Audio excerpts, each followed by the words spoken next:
श्री कार्तिक महात्म्य में 19वां अध्याय। यहाँ तक की कथा सुनकर राजा महाराज पृथु ने नारद जी से कहा, हे महर्षि, प्रभु की कथाएं सुनते सुनते मुझे अपार आनंद आ रहा है। अब कृपा कर भगवान की पूजा किस भाव से करनी चाहिए, यह वृतांत कहें। नारद जी बोले, हे महाराज पृथु, भगवान तो भक्ति के भूखे हैं। इस संबंध में मैं तुम्हें एक पुरातन कथा सुनाता हूँ, ध्यानपूर्वक सुनो। एक समय की बात है, कांतिपुर नामक राज्य में चौल नामक एक राजा राज्य करता था। वह बड़ा ही धर्मात्मा एवं प्रजापालक था। उसके राज्य में समस्त प्रजा सुखी एवं संपन्न थी। दरिद्र, दुखी अथवा पीड़ित ढूंढने से भी ना मिलते थे। अतः उसके नाम पर ही उसके राज्य का नाम चोल राज्य पड़ गया। एक दिन राजा मंदिर में भगवान की मणि मुक्ताओं आदि से पूजन कर वहीं एक और बैठ गया। वह गर्वपूर्ण नज़रों से देखता और सोचता कि मैंने मणि मुक्ताओं से भगवान की पूजा की है, ऐसी पूजा भला कौन कर सकता है। मेरे राज्य में मुझसे भगवान अवश्य ही प्रसन्न होंगे। इस प्रकार वह भगवान की प्रतिमा को निहार निहार कर प्रसन्न हो रहा था। तभी वहाँ विष्णु शर्मा नामक एक ब्राह्मण आया, जिसने जल और तुलसी दल से भगवान की पूजा की। तब हे राजन, उसके तुलसी दलों से राजा की पूजा के मणि मुक्ता आदि ढक गए।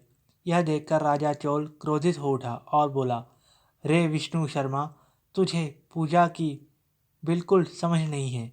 मणि मुक्ताओं से मेरे द्वारा की गई पूजा की सारी शोभा को तूने इन तुलसी दलों से ढक दिया है।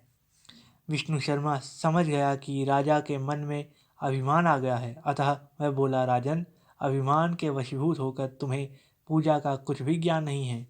तब अहंकार में भरकर राजा ने कहा, अरे दरिद्र ब्राह्मण, तुम भला भगवान की पूजा के विषय में क्या जानो। क्या तुमने कभी कोई मंदिर बनवाया, कभी भगवान की प्रसन्नता के लिए कोई यज्ञ किया।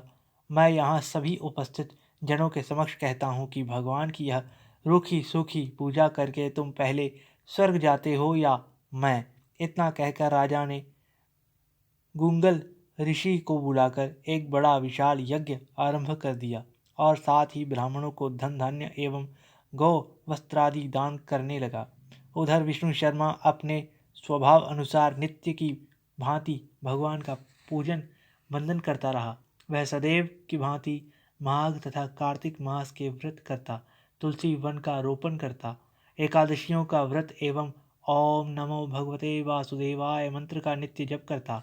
वह उठते बैठते चलते फिरते भगवान का स्मरण करता था और स्मरण करता ही रहता था।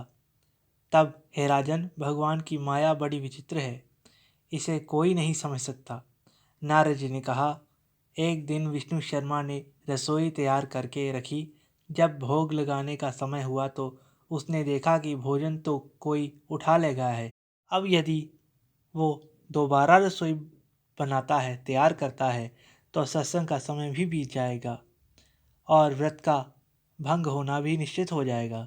व्रत भंग होने के भय से उसने पुनः रसोई नहीं बनाई और उस रात भजन पूजन करता रहा।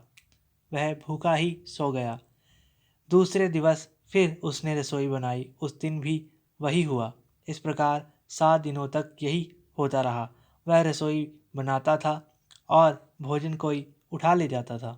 सत्संग के समय को वह रसोई बनाने में नहीं लगाता था।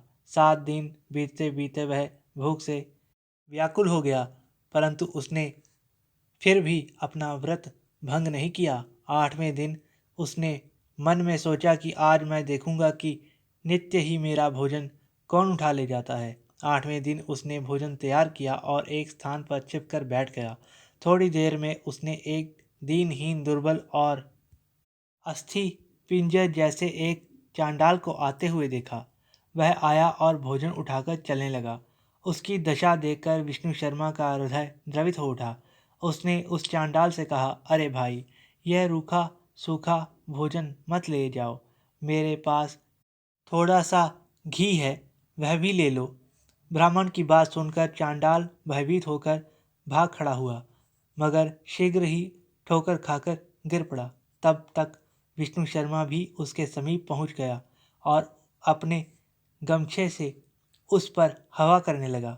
थोड़ी देर बाद उसने देखा कि चांडाल की जगह शंख, चक्र, गदा, पद्म एवं वनमालाधारी भगवान विष्णु स्वयं वहां लेटे हुए हैं। उसी क्षण विष्णु शर्मा ने उनके चरणों में गिरकर नमस्कार किया। तभी रुद्र आदि देवता भी वहां उपस्थित हो गए और वेद मंत्रों से उनका पूजन किया। तब भगवान विष्णु ने बड़े ही स्नेह से विष्णु शर्मा का आलिंगन किया और अपने दिव्य रथ पर बैठाकर अपने साथ वैकुंठ को ले गए। चोर राजा भी यह दृश्य देख रहा था। जब उसने देखा कि भगवान की विष्णु शर्मा पर ऐसी अनुकंपा हुई है तो वह बड़ा ही दुखी हुआ।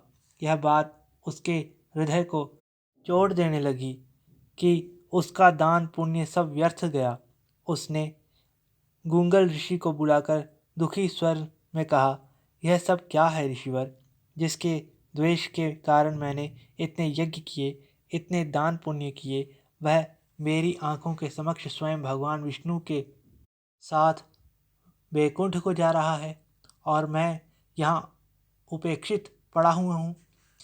क्या मेरे यज्ञ एवं दान पुण्य सब व्यर्थ हुए हैं, सब व्यर्थ गए हैं क्या? इससे तो यही सिद्ध होता है कि भगवान यज्ञ और दान से नहीं, अचल भक्ति से प्रसन्न होते हैं।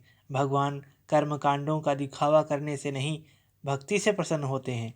चोर राजा ने आजीवन ब्रह्मचर्य व्रत धारण किया था, अतः उनके कोई संतान नहीं थी। इसलिए अपना सारा राजपाट अपने भांजे को सौंप कर वह यह कहते हुए कि हे प्रभु, मुझे अचल भक्ति दो, वे अग्नि कुंड में कूद गए। यह देखकर गुंगल ऋषि ने भी क्रोध के मारे अपनी शिखा उखाड़ फेंकी। तब भक्त वत्सल भगवान श्री विष्णु ने राजा के अग्निकुंड में गिरते ही उसे अपने आलिंगन में ले लिया और अपने लोक को ले गए।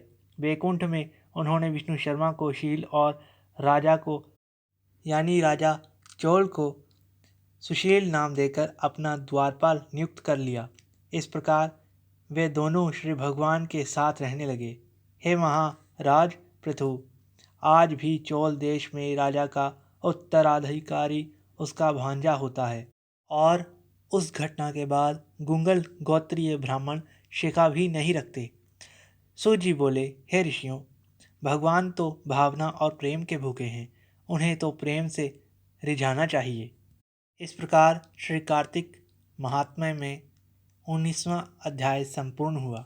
धन्यवाद। श्री कार्तिक महात्म्य में 19वां अध्याय। यहाँ तक कि